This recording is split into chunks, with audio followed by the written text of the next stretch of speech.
Have any of you actually found these recordings to be of any use whatsoever?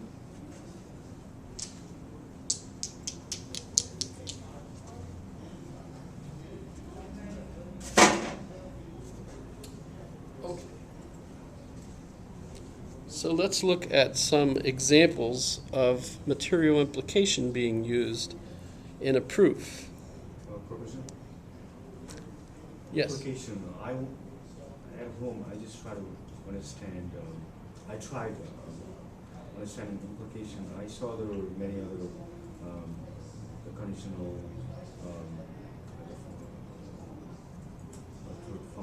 functions and things like stuff.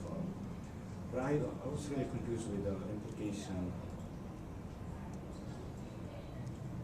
Yeah, but it just I'm not sure how implications are connected with Conditional statements. truth tables like a validity, Uh-huh. invalidity. I just want to know that, just to make it clear.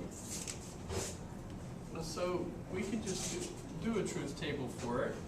So that'll help maybe.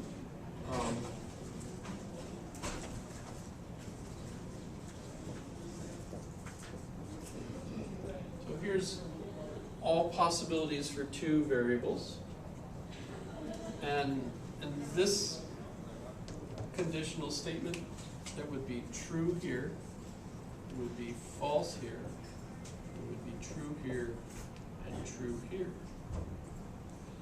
In this one, since I have the negation sign here, I would have false,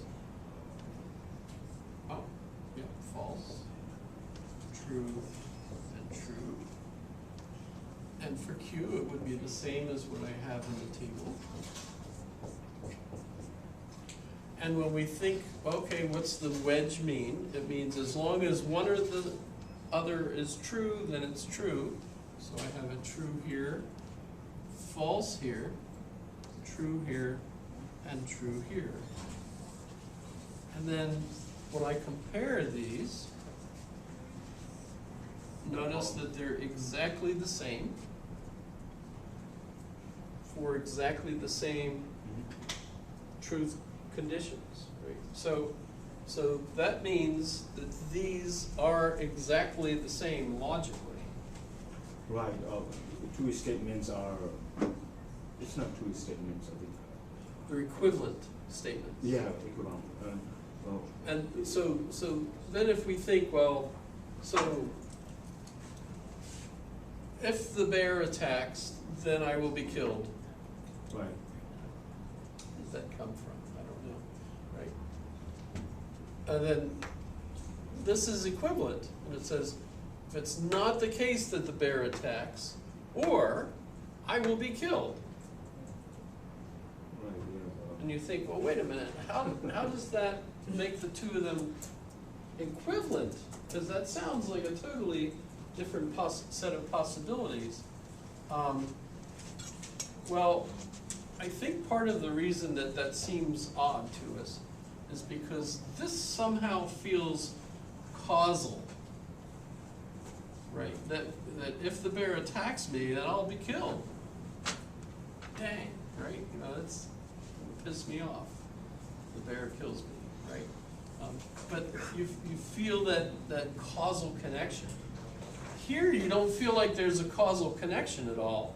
It's like two totally odd things, right? It's either it's not the case that the bear attacks, or I die. And you're like, well, wait a minute. If the bear doesn't attack, then I'm probably not going to die.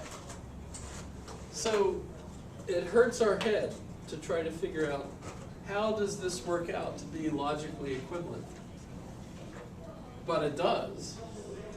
Logically equivalent, but it's not consistent. It is consistent or no? Well, it seems to me then it always works out this way.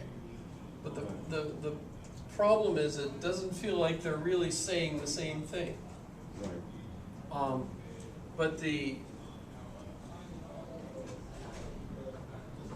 thing that logicians try to say to get around this weird problem is to point out that the if-then is not a causal connection. You know, so a lot of the examples are, if Hillary Clinton is Secretary of State, then the moon is made out of green cheese, right? And that way, you're not thinking, well, because she's made the Secretary of State, somebody went up there and turned the moon into, you know, green cheese or blue cheese or whatever, right? No, clearly no causal connection there, you know. And then if I come over here and I say, well, either it's not the case that Hillary Clinton is Secretary of State, or the moon is made out of blue cheese. You think, you know, okay, yeah, I can see those two don't have any causal connection, but it's harder to see how these could be equivalent statements when we're talking about something that has a causal relationship. But strictly speaking, logic wants to stay away from causality because you feel like causal relationships create something more involved in the connection. If you light the candle, then the room will become lit. Right? It's hard to think of the room being lit. You know, if you don't light the candle, either you don't light the candle or the room is lit. But see, the thing is, I only need one of these to be true. So if you don't light the candle, doesn't mean that the room is lit. You didn't light the candle. That's what's true. Either you didn't light the candle, or the room is lit. You didn't light the candle. Over here, if you light the candle, then the room is lit. It feels like there's a relationship between the two statements. One statement implies, and it does, right? One implies the other, right? When we look at implication, you don't see an implication in the connection, do you? I'm pretty sure that's not what we're getting from this. But the thing is, it turns out to be always a equivalence under the truth tables. So it's a valid rule, and we use it a lot actually in our proofs. Because if you have a conditional statement in the proof as one of the premises, there are relatively few rules that enable you to get rid of the conditional statement. And that makes it hard to do anything with either the left or the right. But notice if I use implication and I end up with this, I can get rid of one or the other side and have just the other one. So that's very useful actually in a lot of the proofs that we will use. So let's look at applications of it.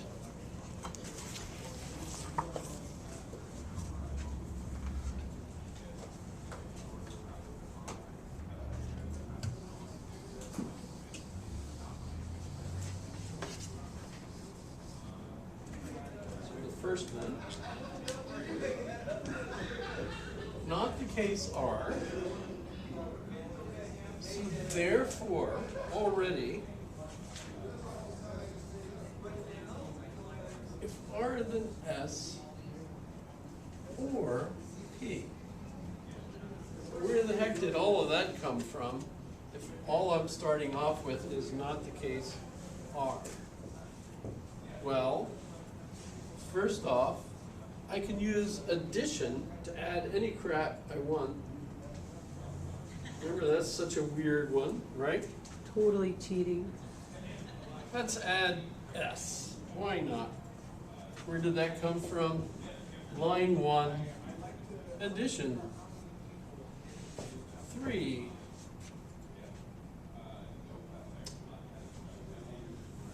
implication allows me to change this now to if R, then S. And that's correctly used.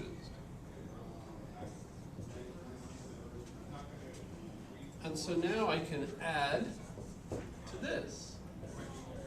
If R, then S, or B. How did that get there? 3 addition. So this is a correct use of implication right here. But that's the kind of argument that I highly recommend you never use. Yes? What page is that? That is on page 429, upper left. Thank you. Because if I were to put this into like a word argument, it's not the case that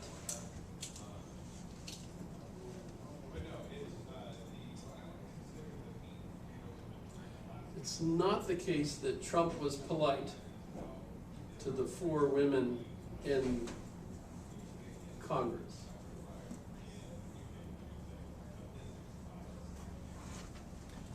For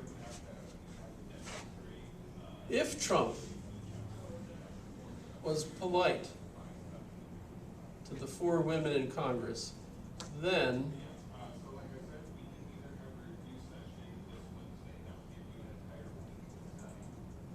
spaghetti is delicious, or pot is free.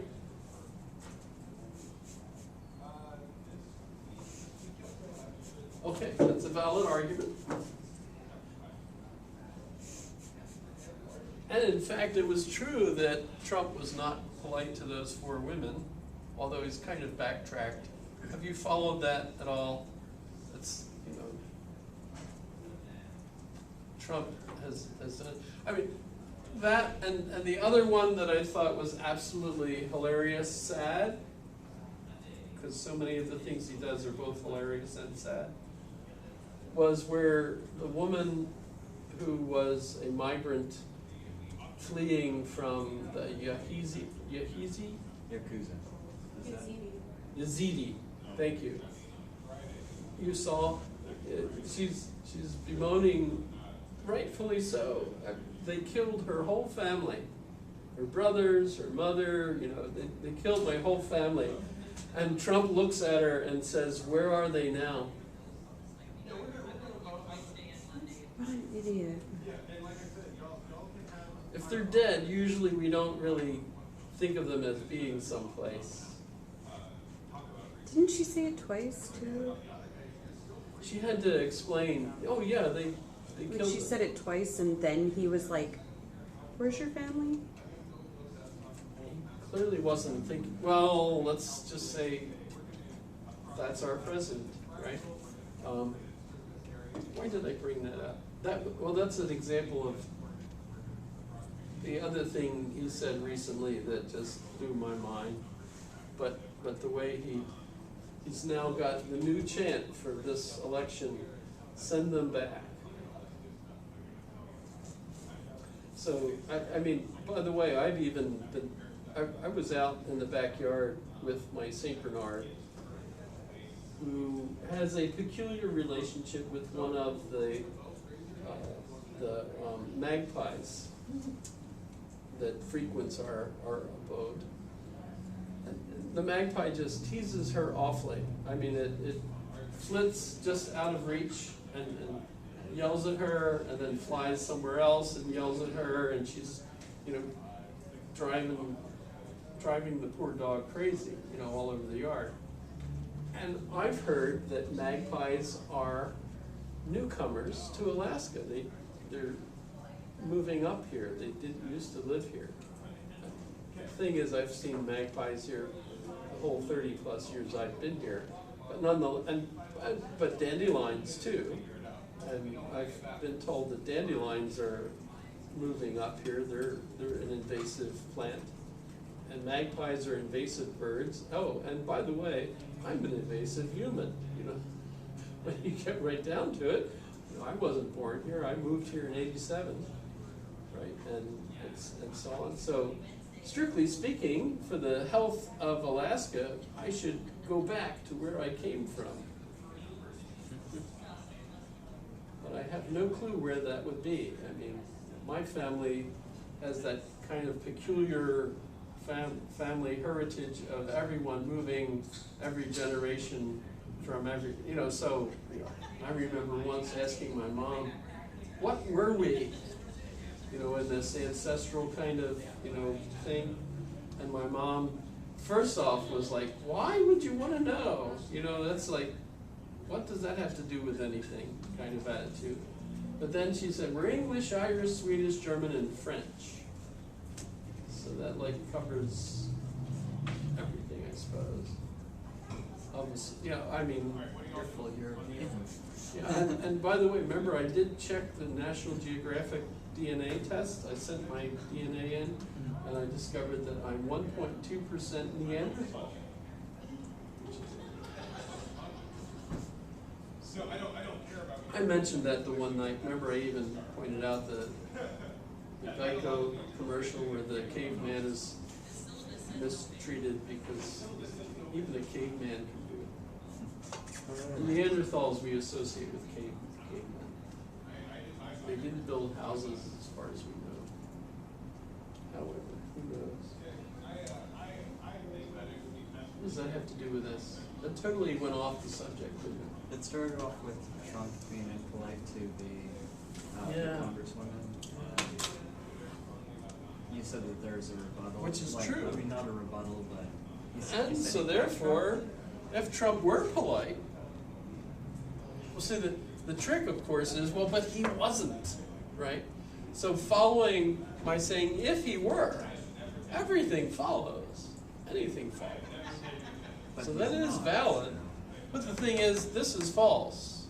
Remember that the only way that this conditional statement would be false is if the left were true and the right were false. But in this case, the left is already false, so it doesn't matter, because that makes this true. And since this is a or statement, right, a wedge, right? As long as one side is true, the whole thing is true. And since this is true, because this is false, the whole compound statement turns out to be true. But I really don't think you should use that kind of an argument, because it's all hinging on your first premise being true, false. Which, why would you build an argument on false statements? That doesn't build rapport with anybody. It could be funny though. If what you're trying to do is be a comedian, this is a terrific way to build a joke, you know. However, we're on page 429. And we're now looking at material equivalence, also abbreviated equiv in proofs. And material equivalence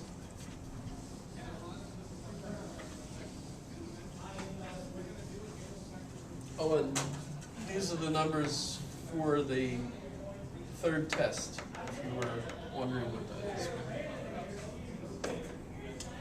So material equivalence, we have P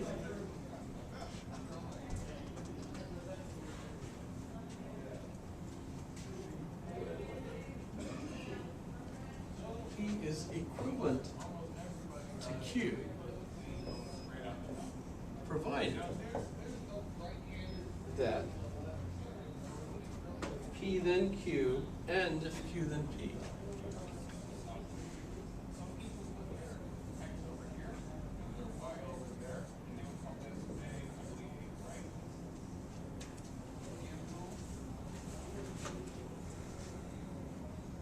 And there's a second variation.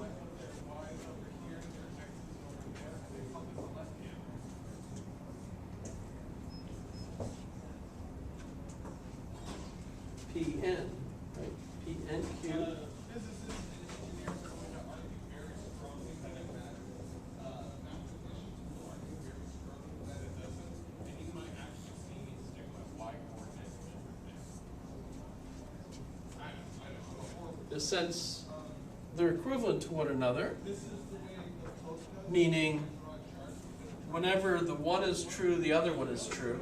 And whenever the one is false, the other one is false. So if P is true, then Q is true. And if Q is true, then P is true. Or false. But also, you either have both P, because they're both true, or you don't have either one, because they're both false.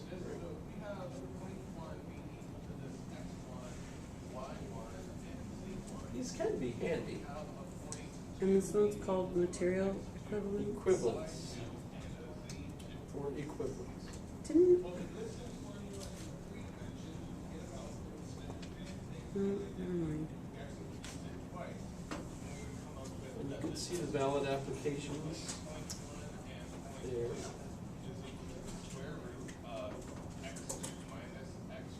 I'm going to move on to exportation. Because then, once we finish talking about these other two, we can start doing some problems, which gets us in the mood for the test, so that you have a sense of how these are done. So what's the next one? Exportation. So this is fun.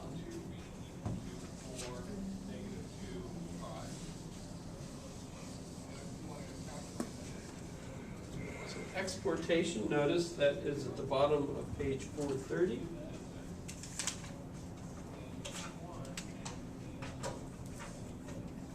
So if I have P and Q, then R. That's equivalent to saying if P, then if Q, then R. So if P, then if Q, then R. Just recently read an interesting attempt to show that there's an invalid instance of this. Somewhere important?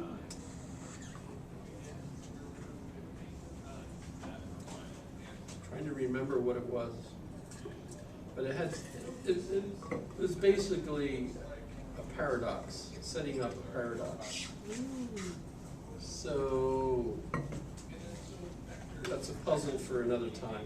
But so Is next week our last class? yes, We have a test on that day too. the test is due by email before the following week is over. But we're not meeting as a class this next week? Next week we are meeting in class. Next week is our last class. And is there a test next class? No. So this is due next class? This is due before the end of the semester, which would be next class. Okay, yeah. But actually, I've given some time for the last, because remember, there's an email test. That's Oh, like the right. first one, Oh, it's like the first one? just essays. Oh, right. Is that also for test 3? That's test 4. That's test 4. Okay, thank you. Sorry. So test 3 is this. Right. Test 4, which is due by email before I have to turn in grades. It's another one of the, it's a give me. All you have to do is send me enough words. The answer's A. 300 per question, 900 total, Yes. right? Yes. Doesn't matter if it's right or wrong as long as you write something that's not repeated over and over and over. Correct. Praise Jesus. They're point of view questions which have neither right nor wrong answers. Are you sure? Actually, there's a couple that are, but we'll go over those next class. Next class, we cover the whole rest of the book. Okay. That's like 5 chapters, right? Pardon? Dang, you're not kidding, I've seen the syllabus. Give me a panic attack on That's true. Yeah, so I'll say, this is the next chapter, and after that, that's the next chapter. I've covered the chapter. Well, hopefully we'll actually hit some highlights and stuff. I failed to see how I could have talked much faster than I have and explained things well enough for as many people that have figured things out to have done so, if that makes sense. Suppose I could have gone faster so that everybody was confused all the time.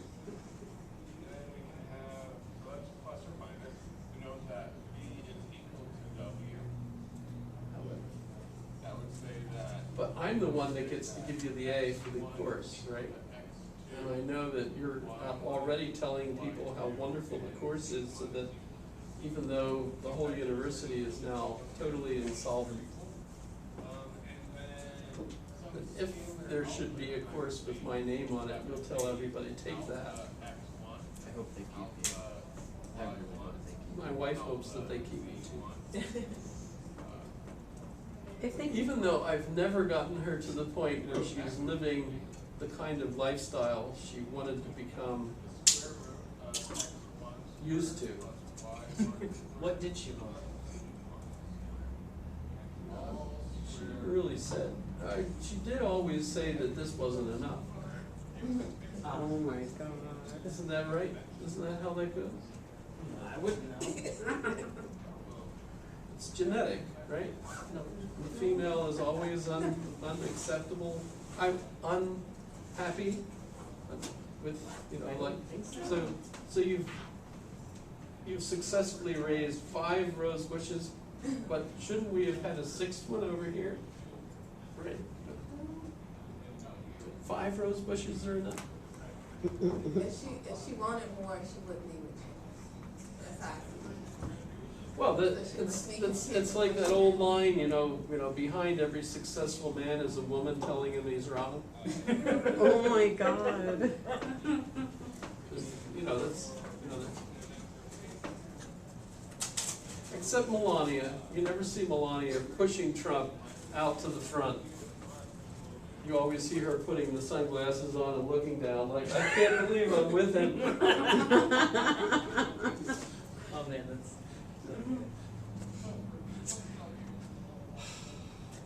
I understand that when the tape came out that he said, just grab him by the, You know what? and, you know, that night was not a very comfortable night in the White House. Or, no, in his, they weren't in the White House yet. That was we elected him after that. We sure did. Well, that was because the next day was the debate, and he had arranged for all of the women that were notoriously raped by Bill Clinton to be present for the debate. Oh, I actually Remember? didn't know that. You No. remember they were all sitting with flowers, Monica his was there? flowers. Yeah, Jennifer Flowers. Monica was not. Monica wasn't raped. That's a totally, Different subject.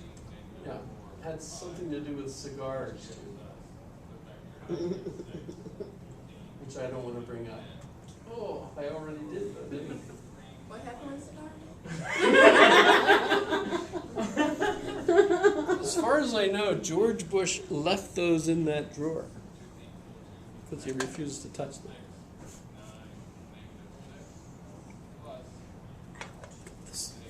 The cigars from Bill Clinton that were in the drawer of the Oval Office desk, which he had used inappropriately.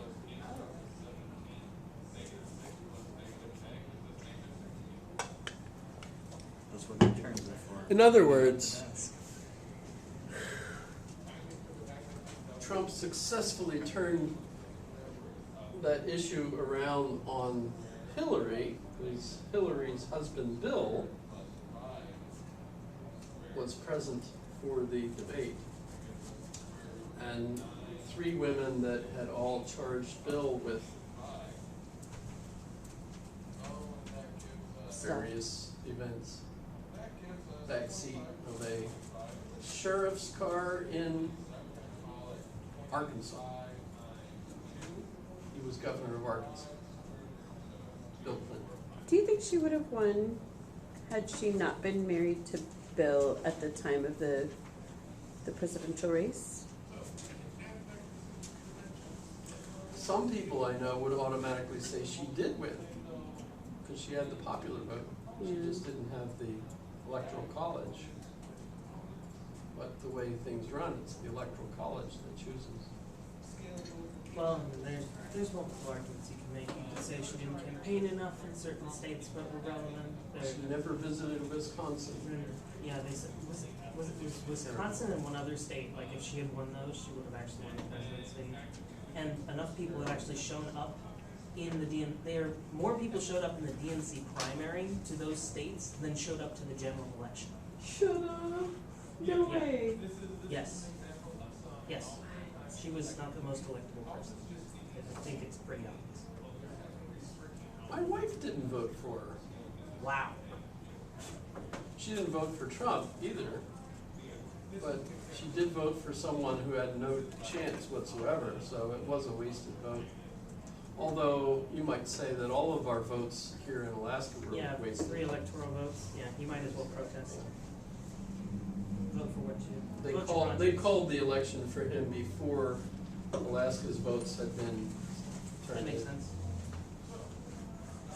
Well, there's a point that it doesn't matter. You've got the majority. That's like it's down. Okay, so exportation, remember, it can go both ways. So if you see statements that look like this or are shaped like this, they're equivalent to this, so that this relationship here can break down to this. And that if you have this in a conditional statement, it can become a larger conditional statement. I think of that as larger. And I then like the tautology. example. Pardon? I like the example. The Valid application? consider the following statement. If it snows this afternoon and we buy a sled, then we can go sledding. This is logically equivalent to the statement, if it snows this afternoon, then if we buy a sled, then we can go sledding. That makes sense.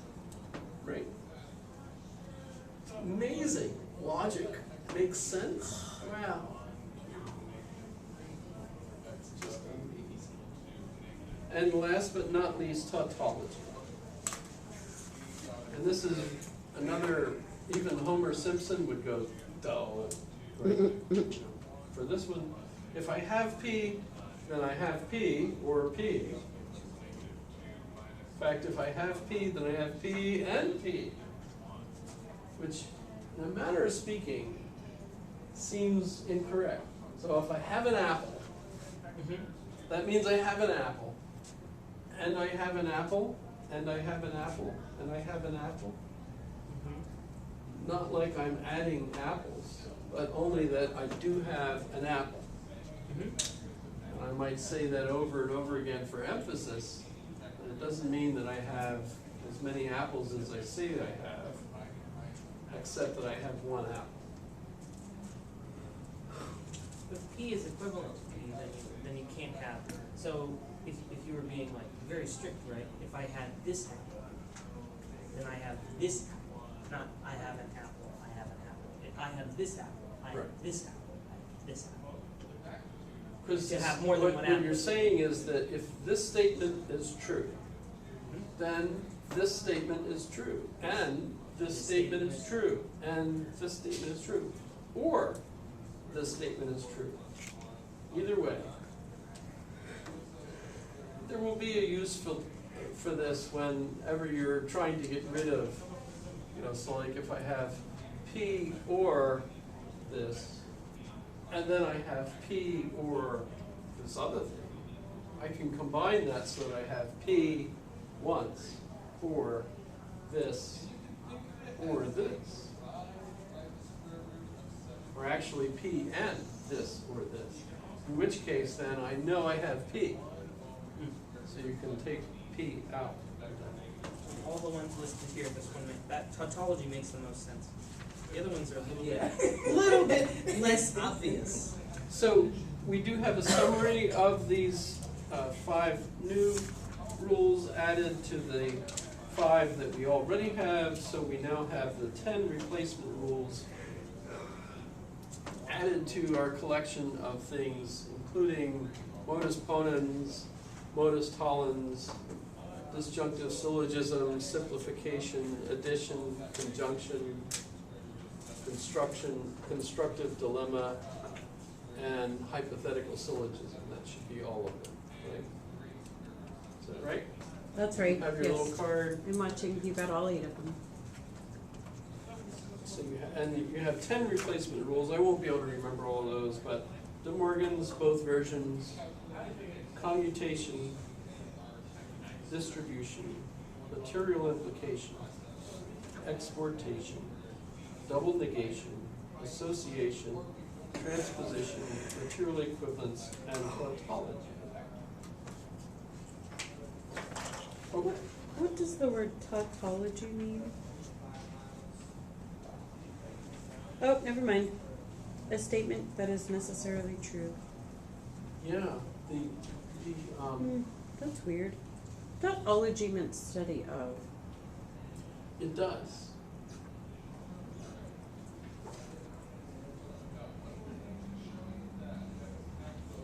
Or logos,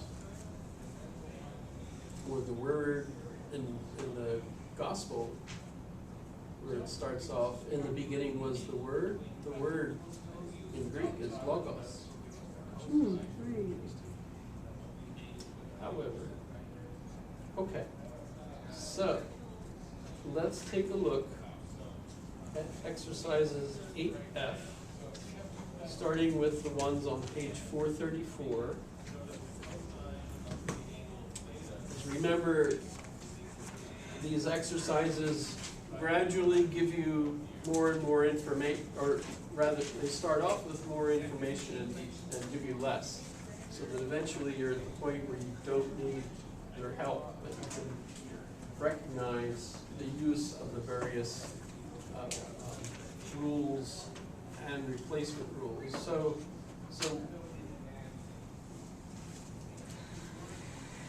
in all of these, we can use the second group of replacement rules in the first section. That's all that we're expected to use in this section. So they give us the first one.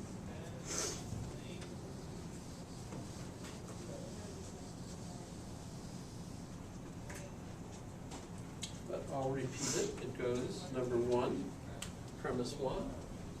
If R, then S. If not the case S, then not the case R. Of course, the question is, where did that come from? And the answer is transposition.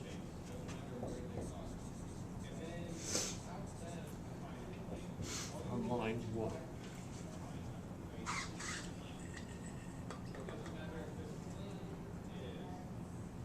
Remember, the goal of this is for you to eventually memorize the rules, so that when you end up doing the full proofs,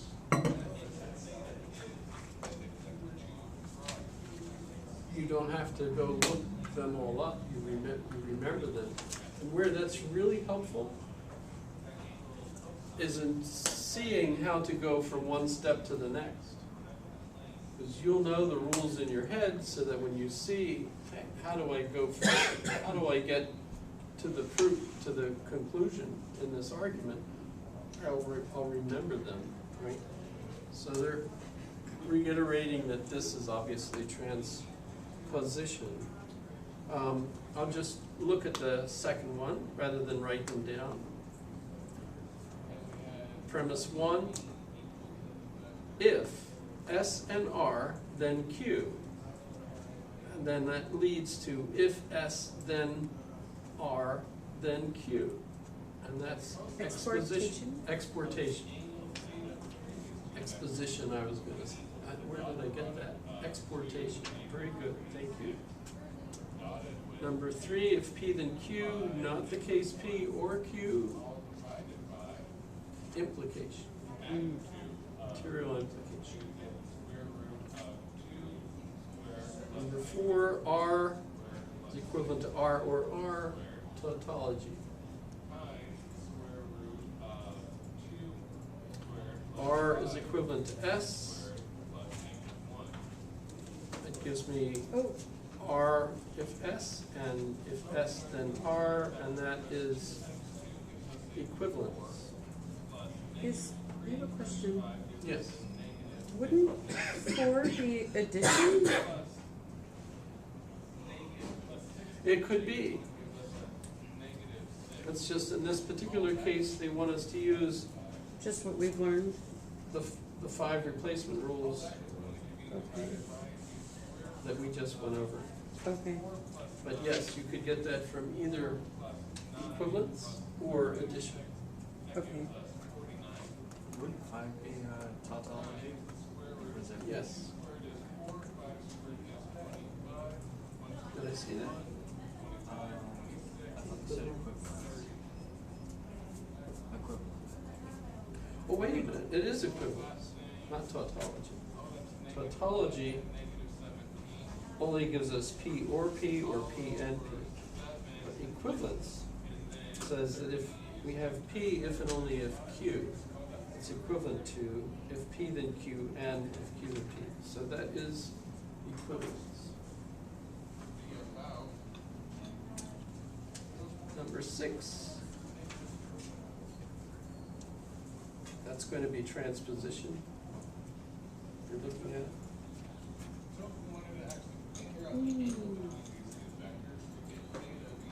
And number 7 is equivalence.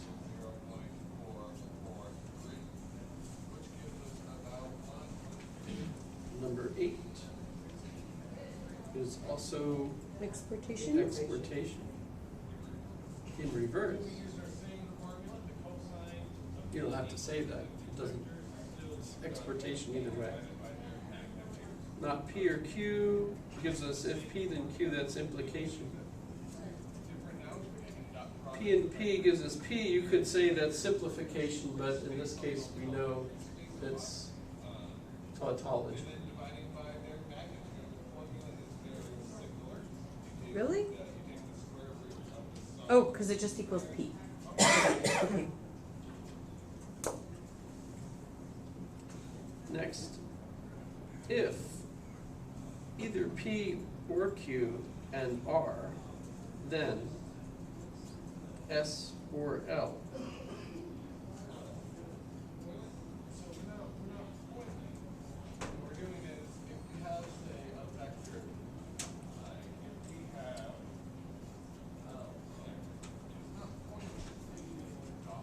What the heck did they do in this one?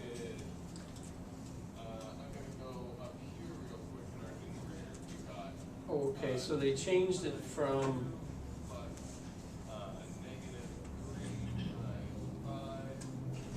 so it's exportation.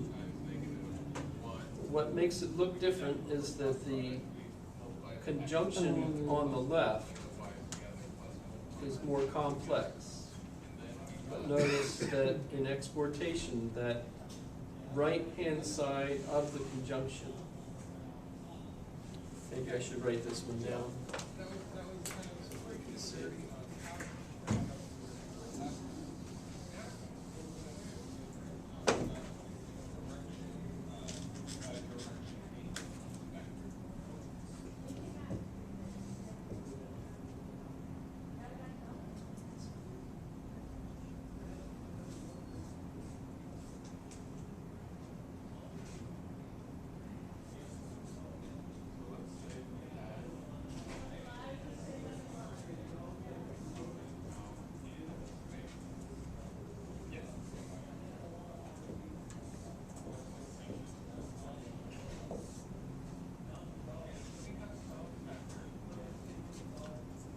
So if you remember the rule, right, it was P and Q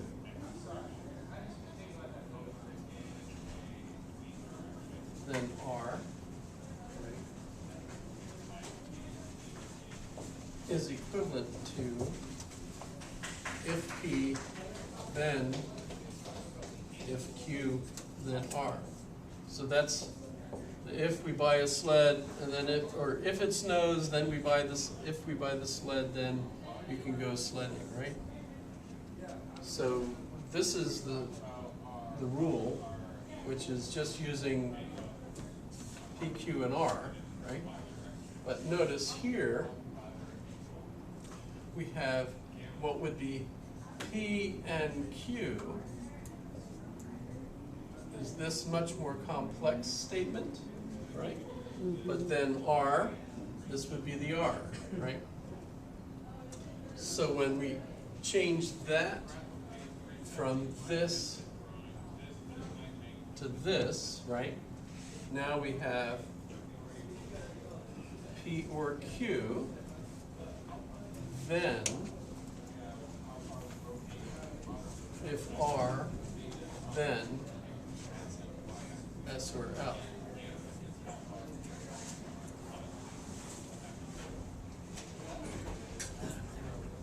Oh Lord, Did I do that right? I don't know, but my brain hurts.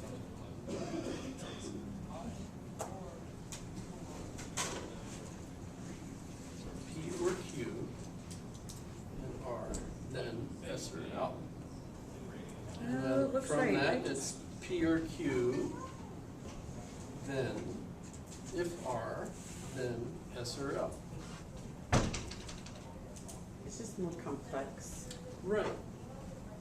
So what they're doing is, of course, Stretching the your same thing again, but they're making it more and more complex so you get used to being able to see that same relationship in more and more complex appearing pictures, right? You know, but you're still doing the same thing. Logically, you're still making the same step, right? Even though it becomes bigger and bigger, you know. So I might have a house, a van, and a car, and a motorhome, and a boat, and a family, right? And a pair of glasses. Right? So I have a pair of glasses, right? So, you know, all the other things haven't changed the fact that I've got a conjunction. And if I want a simplification, I've got glasses. That's, you know, what happened to all the other stuff? Well, but what I wanted to show you was I have glasses.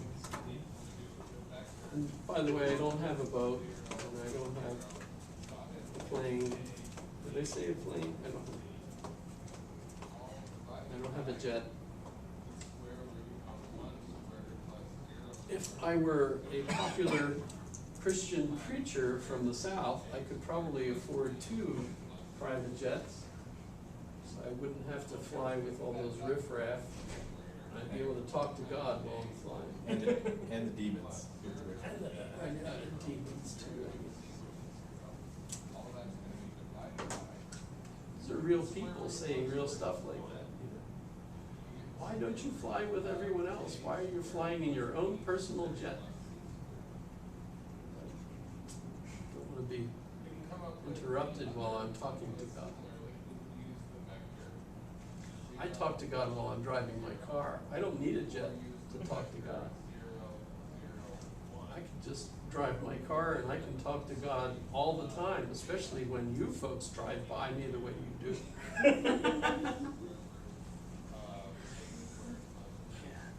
You knew where I was going with that, right?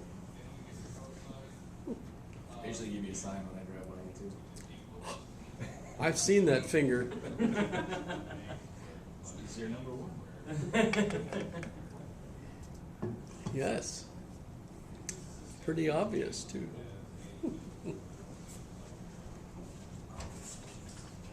I actually got a couple people upset with me on Facebook the other day because someone complained about slow people, you know, on the Glen Highway, you know, and everything. You know, what if, you know, you know, I've got an emergency, you know, and so I'm speeding, and I type, well, you know, even if you think you have an emergency, you're still not allowed to speed. And I wasn't saying like, I don't speed occasionally, I was just saying, just so you know. You know, if a policeman pulls you over and you say, well, I have an emergency, I've gotta get home before 5 o'clock or my wife will kill me. You know, that's not really an emergency and the policeman will give you a ticket. And if you have a real emergency, like you're having a heart attack, you shouldn't be on the road. You should definitely be in an ambulance or something. To make sure you stop Or having a baby. at the McDonald's, you know, before you came.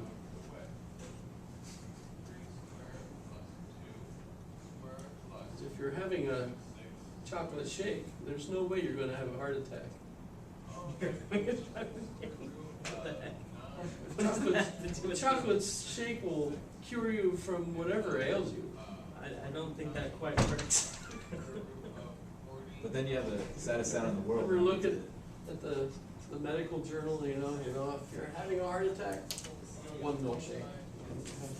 Two heart attacks, 1 milkshake. You don't need 2 milkshakes for 2 heart attacks, just 1. So confused.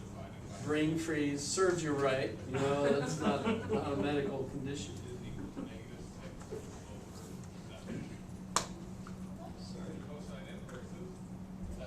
All right. So, more examples. Section 2, here they're giving us a blank and telling us what rule to apply. So, number 1, trans.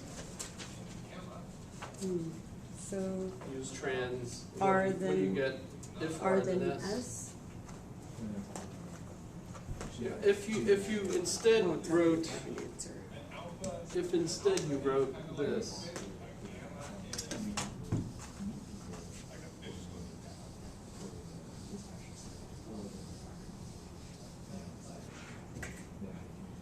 So say you had 1, not the case S, then not the case R. And then what did you, so trans, we use trans. Transportation. So what did we get?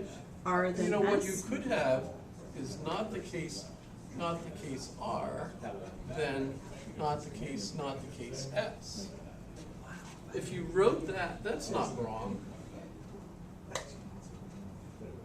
Okay, right, cause not Because this is double equivalent negation. to if R then S. Right, It's a double negation.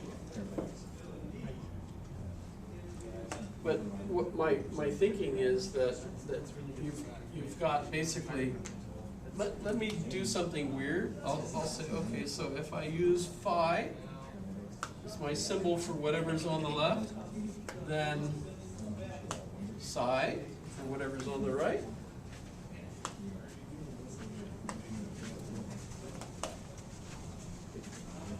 And what you end up with is not the case psi, then not the case phi, right? Well, what if this is phi?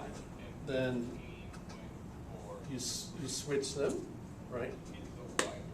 Transpose them, right? But then you also put the negation sign in front. So you could have ended up with this. It works either way.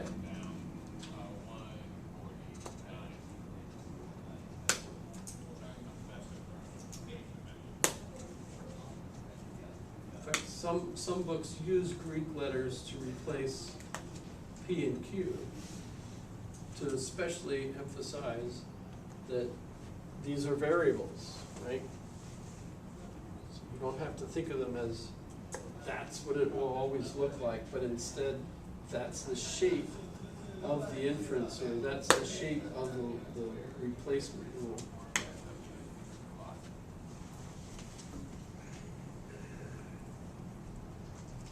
So the rest of those are pretty simple. All right, so let's go to section 4. and start doing some of the proofs, because this is what the test is. On which page?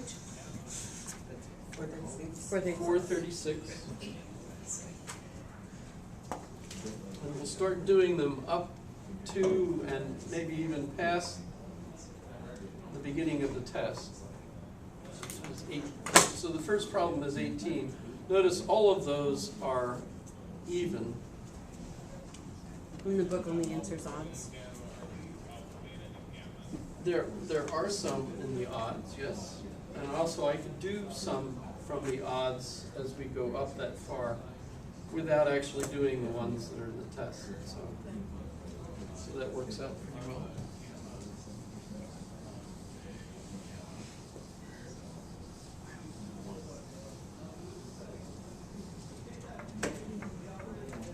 This one.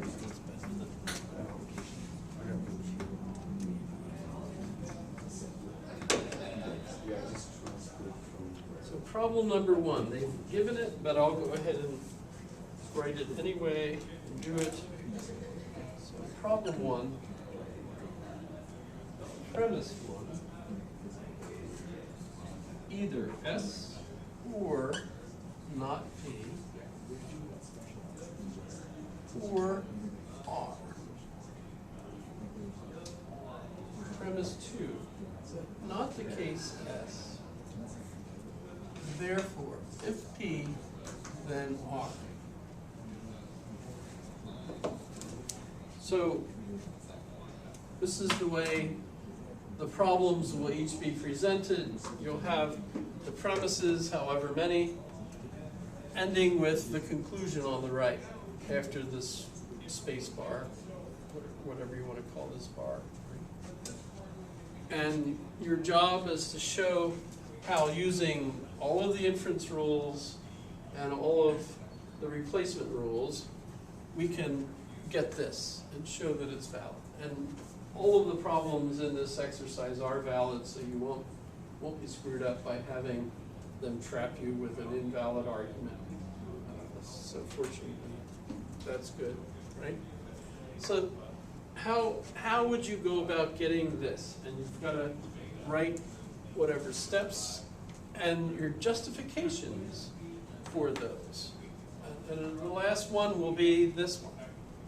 By the way, I give points for getting the correct steps along with their justifications, even if you don't get all the way to the conclusion. So you still gain points even if you don't actually get the conclusion. But some of the problems get more and more difficult, and you could very well end up being very frustrated getting 20 or 30 steps and not finding you're getting the conclusion for some reason. Those are the real fun ones when we get to those. But they give you the answer here and say, well, first, on this one, problem 1, right?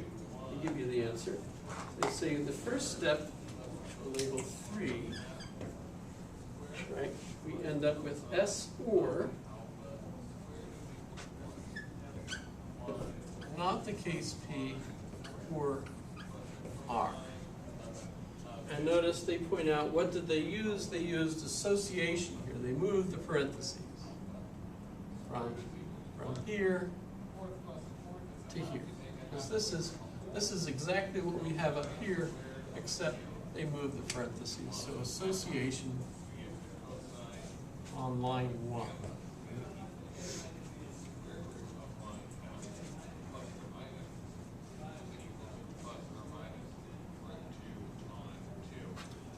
Since we have not S, and line 3 is S or this, disjunctive syllogism gives us this. Disjunctive syllogism comes from lines 2 and 3.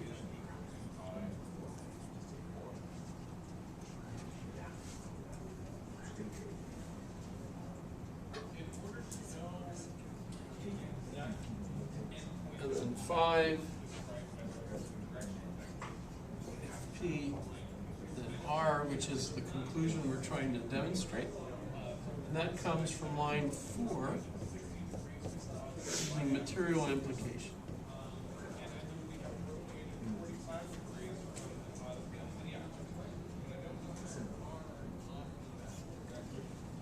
So this was a give me, right? And what they're showing you is these are the steps and the justifications. So I would give like points 1 or 2. Let's see. For each of those. Problem 2. Is that good? You guys having fun with this?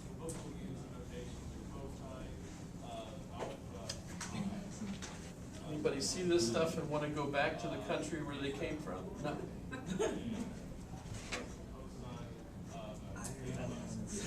Ireland? I don't know. Then you have to ask, would they take us back? I don't think so. One of those places don't have as good an immigration policies as we do in America. I know that much. And for one thing, I would have to send various parts to various places, and so, That would be so inconvenient. yeah, it would be. And you'd probably just end up in the garbage anyway, you know. They get an arm or a leg, you probably wouldn't have it. So number 2.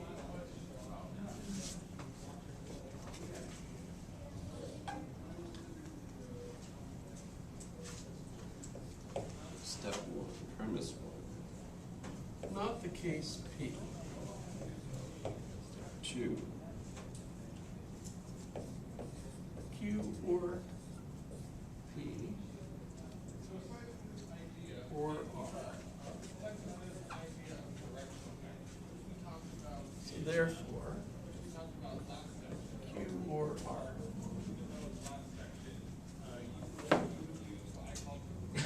So they don't give us the answer on this one, but we look at it, we notice what we've got. Can we do association? No. Never mind. Well, the interesting thing here is that we want to get Q and R or R out of this. So what's the easiest way to do it? Well, I suggest the first thing we do is commute this, right? So we have P or Q for R, and what did I do? I used commutation on line 2, because then I turned these 2 around. And now we could use association, right? Okay. And have P left alone out here on the left, or Q or R, and that's association. On 3, right? Did I do that right? Oh, and then Association? what is that after that? Simplification? No. Simplification is with a conjunction, disjunctive syllogism. Okay.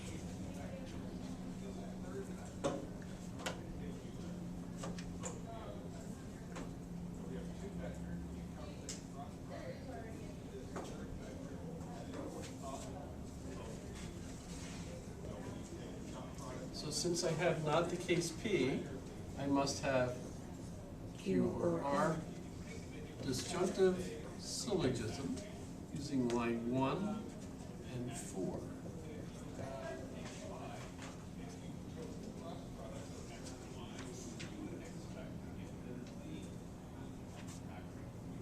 So what, that's 1, 2, 3, 4, 5, 6 points? You only need 100 points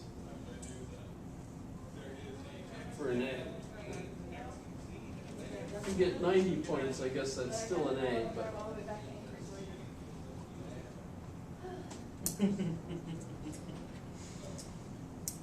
Yes, but 89 is B. 89 is B. always do more work if,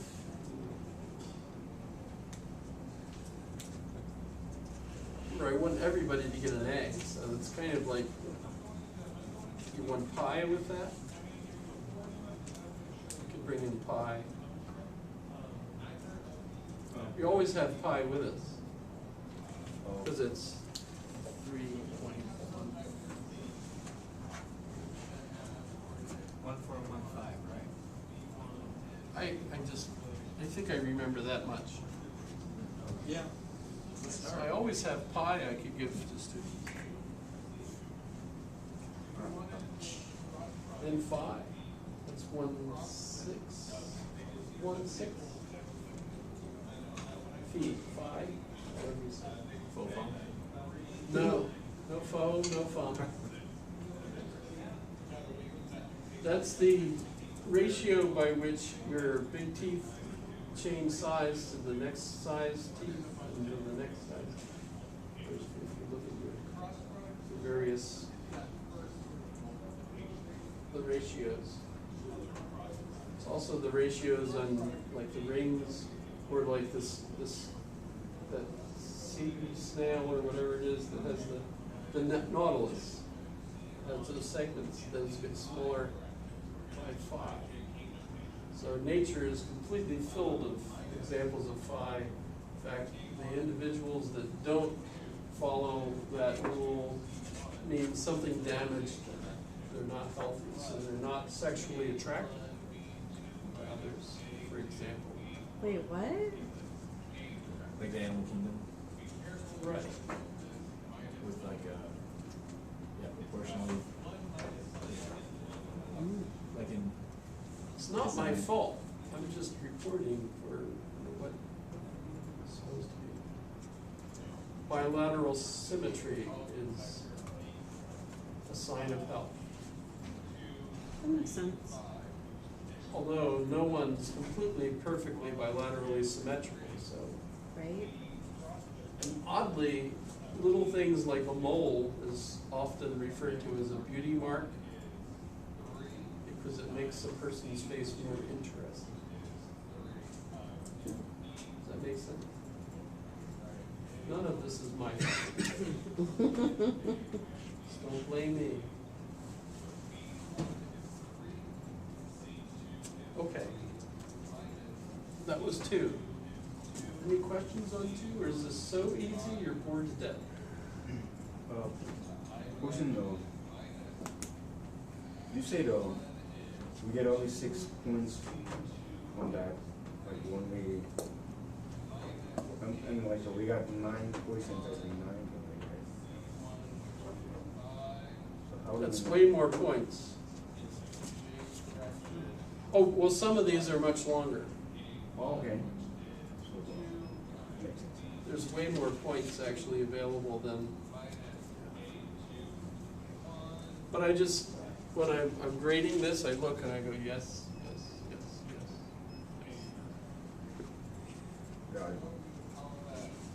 Pretty easy. Let's say, like, I don't know, is there only one way to do this? Or No. let's say No, you you're could like actually, long-winded and throw in 10 extra you can, steps? you can. Okay. In fact, if you think about it, you could use addition to your heart's content. You know how to use addition.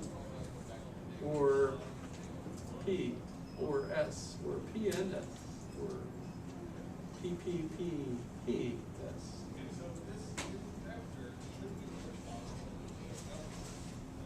Or you could be serious and just try to get it right.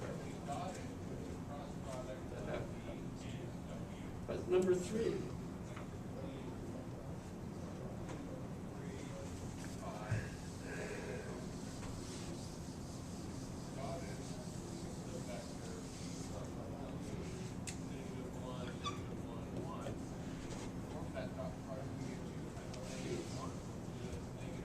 P and P.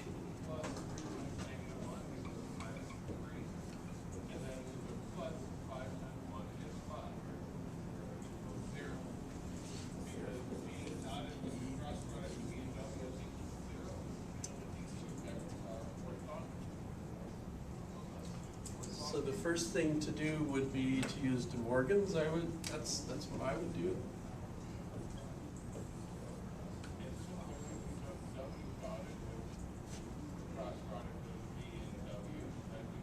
Because there's nothing much I can do with this as it is.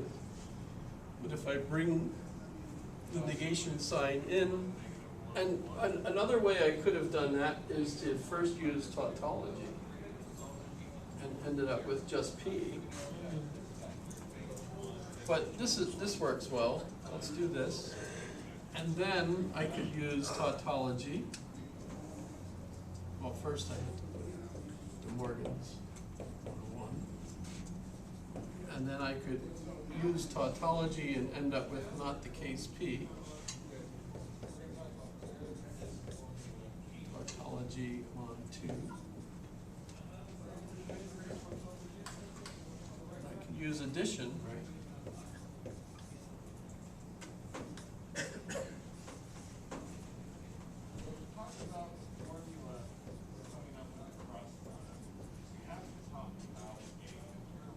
And then implication gives me P then.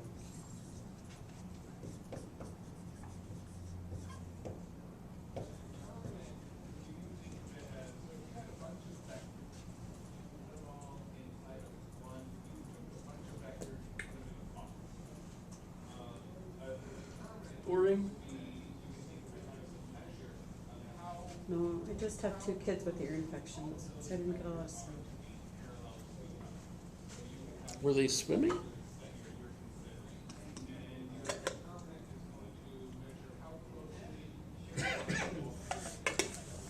I have a bathroom plunger that's really neat if you want to try it.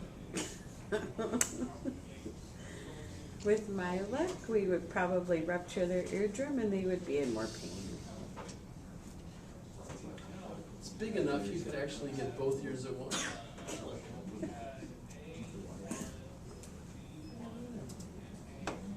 I am just kidding. Oh, if you only knew me as a mom, you'd know I wouldn't care. Jim Gaffigan, he's hilarious. You have He to is. watch him.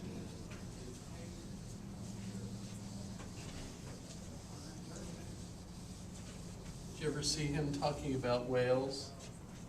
Mm-mm. It's just water weight.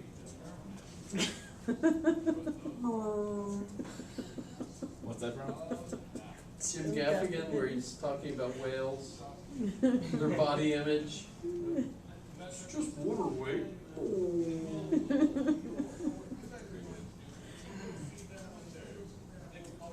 Okay. So problem 4.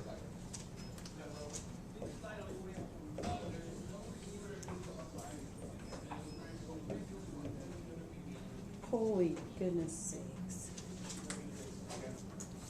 You mean what the second line looks like? Mm-hmm.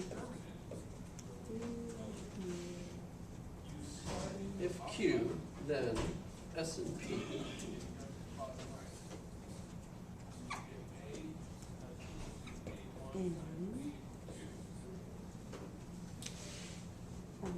N.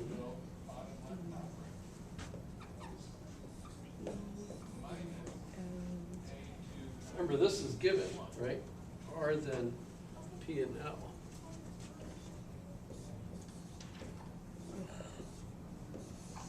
Can we just do some simplification, because this just looks awful. Conclusion is P.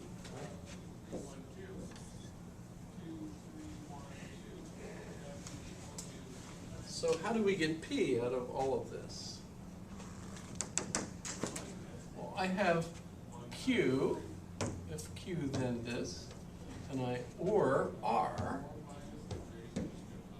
So constructive dilemma right off tells me that if I have this or this, then I have this S&P and P and L. or this. Sweet Jesus, we did simplify.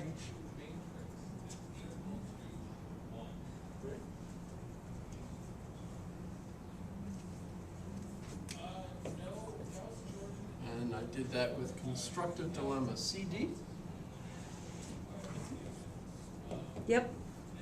on line 2 and 1.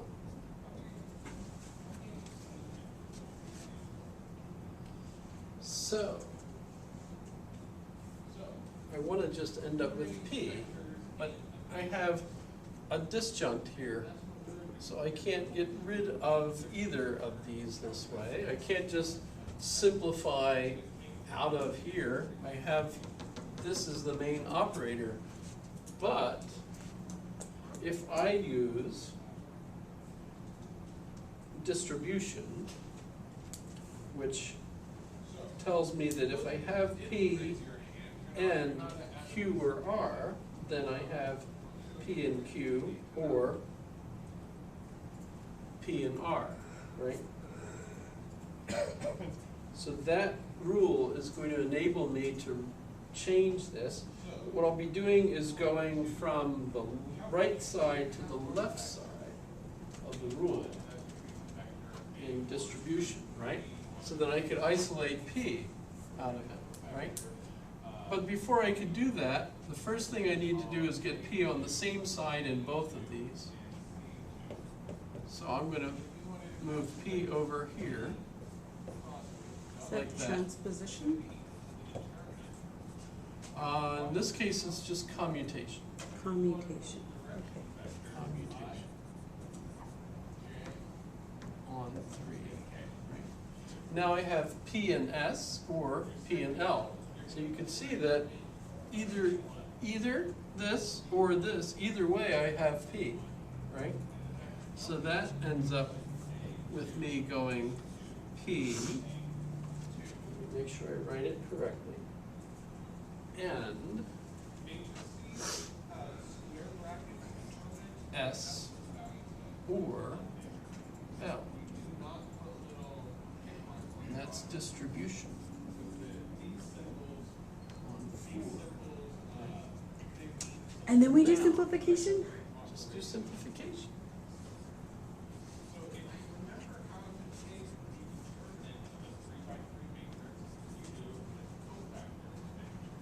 You can do a happy day. Like Snoopy? You know how Snoopy does a happy day? It's good.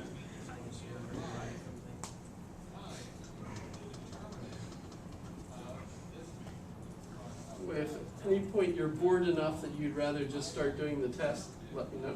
You can start. You can either do it here, or you could go home and do it, or you could go to another room and come back. If you go to another room and come back, let me know, because otherwise I might leave.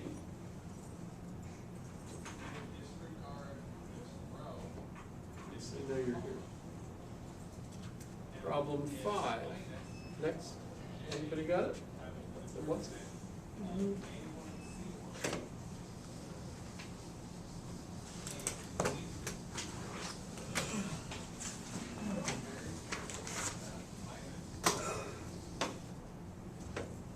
Is this still working? Yep. I'm kidding. I don't think the ink shows up very well, but I don't know, I can't see it up close. Yeah.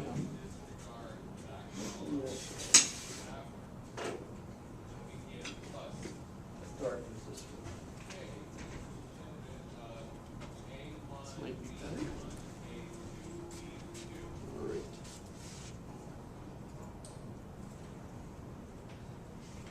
So problem 5, even though that's given, I'll go ahead and do it. That's not much better, is it? It's worse. Not the case Q, then not the case P.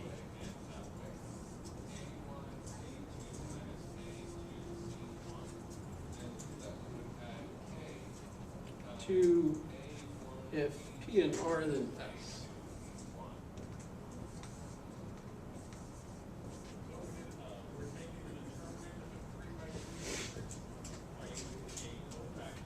P, therefore Q or S.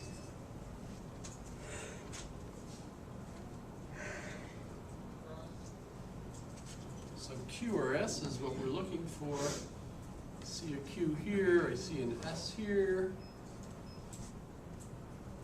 I see a simplification somewhere. We could actually just use addition to get the S on a Q, if I can get Q out of here, and P is not P, which is the negation of this, right? So strictly speaking, I could use double negation and show that, right? Double negation on 3. And now I can see that that's the negation of this, which gives me 5, the negation of this, which gives me not Q, right? How did I get that? That's modus tollens from lines 1 and 4.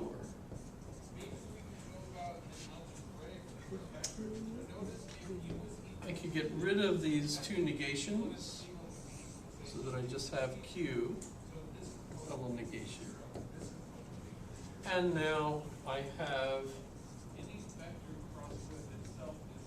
addition.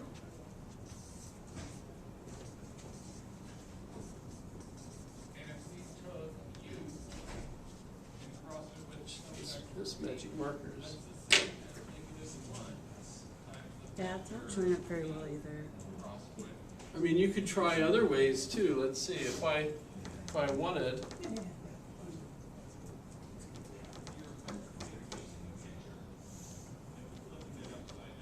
Distribution?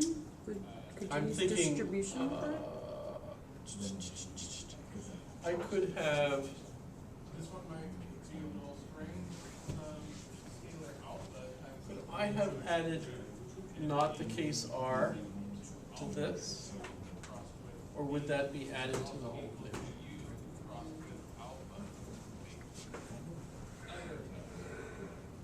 Of course, I could use transposition on this and have if P, then Q.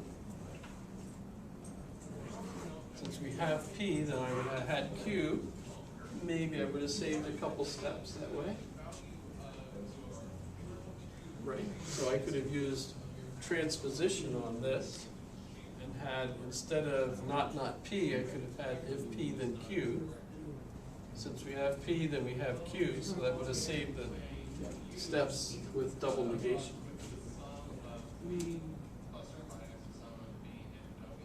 I don't know why I went backwards. But you could have gone either way. Seems to me there's probably other, because we didn't use the second statement at all. And that's tempting to use it in some way, but it's not necessary. Let's try.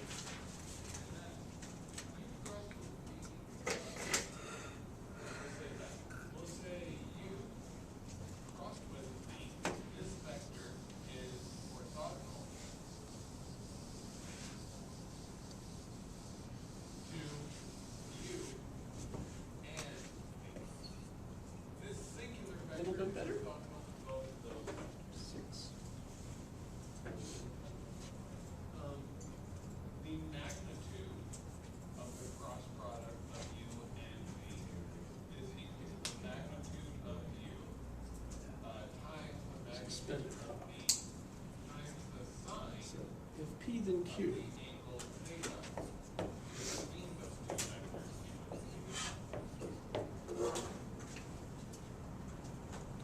If R and S then P. Is that the magnitude of U crossed with V is equal to the area. Can you see this at all from the back? Yep, Yes. it's a little dim from the, When light. no, from the, yeah, mark. Reflection?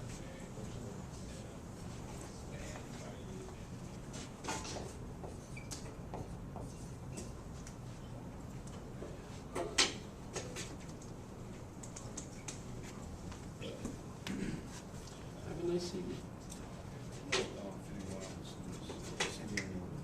Okay.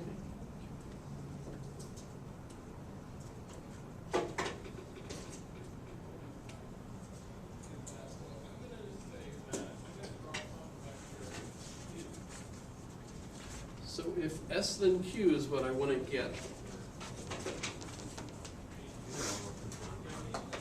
They're all working? One of the little sample size that I had. I wasn't writing out full equations. I find if I keep putting the cap on while I'm thinking. that Probably helps. helps a little, at least. Yeah. So if S then Q, I have a Q, Can we do simplification to isolate the Q? well, simplification only works when I have a conjunction. So a conditional statement, you can't just take one side out because they're connected. Okay. Remember, it could be totally, it could be, you know, if Trump insulted those women then, well, He would never do that. shoot, I'd have to have something over here that's true, I suppose, since he did do that, otherwise the whole thing would be false. What about, no. Modus ponens?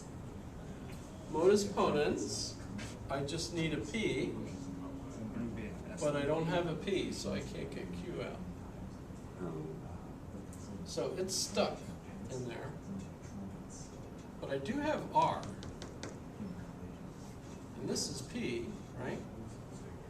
And R is part of this, and here's P. So how about we try this, right?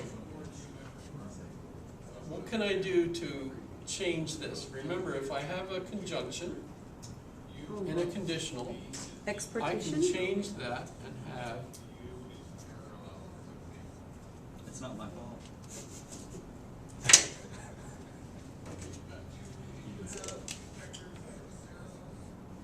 I can have if R, then S.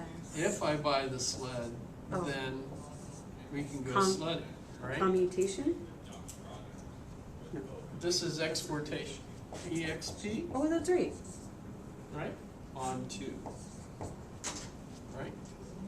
And I have R, so that means I have if R then if S then P. Well, I have R, so if S then P, modus ponens. 3 and 4, right? S then P. If S then P, if P then Q, hypothetical syllogism tells me that I could go if S then Q. Hypothetical syllogism. So I'm connecting 1 and 5. Right? P then Q, Q then R, P then R. Well, in this case, it's S then Q, which is what my conclusion. Snazzy? Is there, Snazzy's a word, right? You guys still use it? absolutely. What is the rule that you can, like, let's say you got to the bottom and it was Q then S. Is there a rule that gives you can Transposition? flip it? Transposition, okay. But that would also negate both sides. Okay. But obviously, Stan Baronet, however you say his name, Stan, right? Set this up deliberately so within just a couple of steps, we could get the conclusion. Okay. Nice of him to do that. Would you recommend this book to anyone else? When the course is over, you might. So I would that recommend somebody you will as buy a your book. teacher. I don't know about the book. I don't really like the book. No offense. Well, it's probably good for logic. I mean, I don't think there's any walking apart It's logic. like reading an instruction manual. Logic? This book. You're expecting a narrative? I mean, no, but it's like, it's so dry. Imagine wet. Strongly recommend not adding water. So, problem 7, premise 1, P or T and R.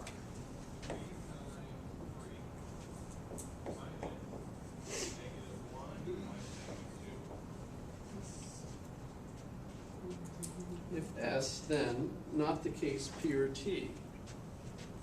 So, now we simplify. That gives us I times -2 times -1 is a positive 2. Therefore, 2 minus 3 is -1. not the case So S. we're gonna minus J. So where do we see S? Right here? 1 minus 1 gives us So the first thing we should think of is modus tollens would get us not S if we had not the case this. plus minus, so that goes to 1. And you should figure, well, wait a minute. This all might give me something that looks like the negation of this. P or T and R. Well, remember, we could break this up so that we could just get P or T. Plus 7K is And that's because of We did, It's always good to check. distribution, right? And that's where we get P or T and P or R, right? So I have P or I have T and R. So I either have P or T and I have P or R. And that's distribution That gives us -3 minus using line 1. And now this is just a conjunction, so I could just simplify this out. And it's P or T, right? Simplification from line 3. And P or T is clearly the negation of this. So what's the easiest way? Well, how about this time we use transposition up here? I mean, normally what I would do is take this and put not the case in front of it, double negation. But we can also just do this, whichever is more intuitive to you, right? And go not the case, P or T, then not the case, S. And so we're using transposition on line 2, right? Now I can use double negation to get that out of there, so I don't need 2 of these. Double negation, 1, 5. And since I have P or T, if P or T, then not S, then I have not S, modus ponens, using 4 and 6.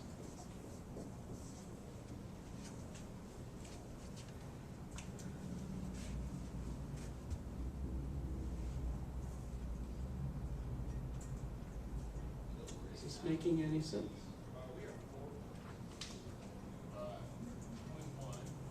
Is it making any nickels?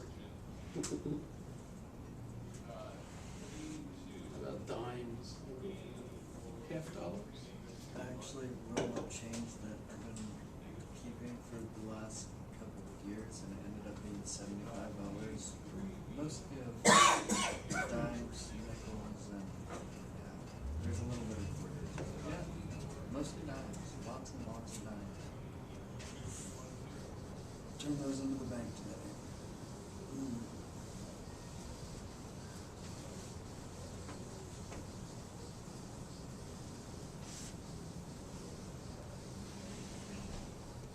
You know, there are some places down in the lower 48 that won't take Alaska money.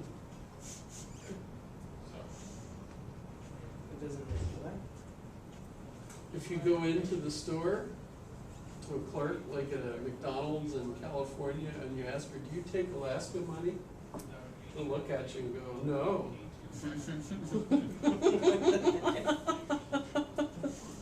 Oh my god. Because they don't realize that the money used in Alaska is the same as the money they use in California. I'm gonna have to do that next time I go down. I've never done that before. That one, and then the other one I really enjoy is when you go in and you ask in a Mexican restaurant or a Spanish restaurant, and you ask them, when do you guys celebrate Cinco de Mayo? The clerk will, gee, I don't know, I'll ask. And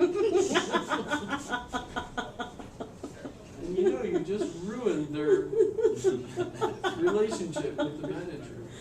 Oh my god. It's just me.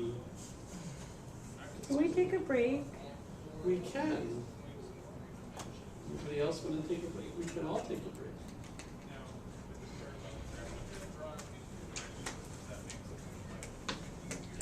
While you guys are taking a break, I'm going to do my own version of the Nutcracker Suite. Did you have a little too much to drink today? I haven't had anything to drink today. Except for coffee, water. Still leaking?